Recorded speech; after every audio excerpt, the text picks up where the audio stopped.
ನಗರ ಪ್ರದೇಶದಲ್ಲಿ ಇತ್ತೀಚಿನ ದಿನಗಳಲ್ಲಿ ಬೀದಿ ದನಗಳು ಹಾಗೂ ಕೋತಿಗಳು, ಬೀದಿ ನಾಯಿಗಳು ಹಾಗೂ ಪಕ್ಷಿಗಳ ಸಂಖ್ಯೆ ಹೆಚ್ಚುತ್ತಿದ್ದು ಕುಡಿಯುವ ನೀರಿಗೂ ಸಹ ಹಾಹಾಕಾರ ಉಂಟಾಗಿದೆ. ಇದನ್ನು ಅರಿತು ಚಳ್ಳಕೆರೆ ಪ್ರಥಮ ದರ್ಜೆ ಗುತ್ತಿಗೆದಾರರು ಒಬ್ಬರು ತಮ್ಮ ಮನೆಯ ಮುಂಭಾಗ ಹಾಗೂ ಮನೆಯ ಮೇಲ್ಛಾವಣಿಯಲ್ಲಿ ನೀರು ಹಾಗೂ ಪಕ್ಷಿಗಳಿಗೆ ಕಾಳುಗಳನ್ನು ಹಾಕುತ್ತಿದ್ದಾರೆ. ಚಳ್ಳಕೆರೆ ನಗರದ ತ್ಯಾಗರಾಜ್ ನಗರದ ನಿವಾಸಿ ಪ್ರಥಮ ದರ್ಜೆ ಗುತ್ತಿಗೆದಾರರಾದ CN ಮಂಜುನಾಥ್ ರೆಡ್ಡಿ ಬೇಸಿಗೆಯಲ್ಲಿ ಪ್ರಾಣಿ ಪಕ್ಷಿಗಳಿಗೆ ನೀರು ಮತ್ತು ಆಹಾರವನ್ನು ಇಡುವ ಕಾಯಕವನ್ನ ಪ್ರತಿ ವರ್ಷವೂ ಮಾಡಿಕೊಂಡು ಬರುತ್ತಿದ್ದು, ಮುಂಭಾಗದಲ್ಲಿ 2 ದೊಡ್ಡ ತೊಟ್ಟಿಗಳನ್ನು ಇಟ್ಟು ನಿತ್ಯ ನೀರು ತುಂಬಿಸುವ ಕಾಯಕ ಮಾಡುತ್ತಿದ್ದಾರೆ.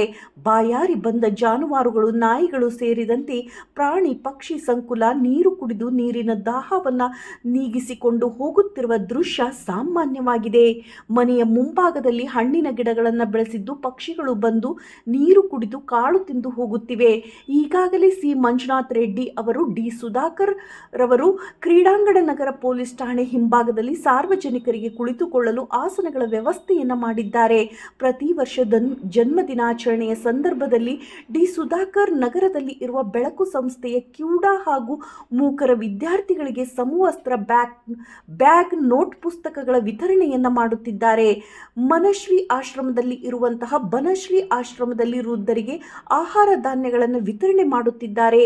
ಹಲವು ಸಾಮಾಜಿಕ ಕಾರ್ಯಗಳಿಗೆ ನಗರ ಸಾರ್ವಜನಿಕರು ಶ್ಲಾಘಿಸಿದ್ದಾರೆ.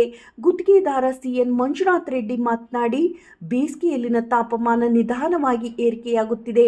ಪರಿಣಾಮ ನೀರಿನ ಸೆಲೆಗಳು ಬತ್ತಲಾರಂಭಿಸಿವೆ. ಹೀಗಾಗಿ ಪ್ರಾಣಿ ಪಕ್ಷಿಗಳು ಕುಡಿಯುವ ನೀರಿಗಾಗಿ ಪರದಾಡುವಂತಹ ಸ್ಥಿತಿ ನಿರ್ಮಾಣವಾಗಿದೆ. ಇಂತಹ ಸಮಯದಲ್ಲಿ ನಗರದಲ್ಲಿ ಮನೆಯ ಮೇಲ್ಛಾವಣಿ ಹಾಗೂ ಮನೆಯ ಮುಂಭಾಗದಲ್ಲಿ ಪ್ರಾಣಿ ಪಕ್ಷಿಗಳಿಗೆ ನೀರು ಇಡುವುದರ ಮೂಲಕ ಪಕ್ಷಿ ಸಂಕುಲವನ್ನು ರಕ್ಷಿಸಬೇಕಿದೆ. ಮನುಷ್ಯರಾದ ನಾವು ಬಾಯಾರಿಕೆಯಾದಾಗ ಕೇಳಿ ಪಡೆಯುತ್ತೇವೆ, ಆದರೆ ಮೂಕ ಪ್ರಾಣಿಗಳು ಎಲ್ಲಿಗೆ ಹೋಗಬೇಕು?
ಬರ್ತೀನಿ ಸರ್, ಸಂಜೆ ಬರ್ತೀನಿ.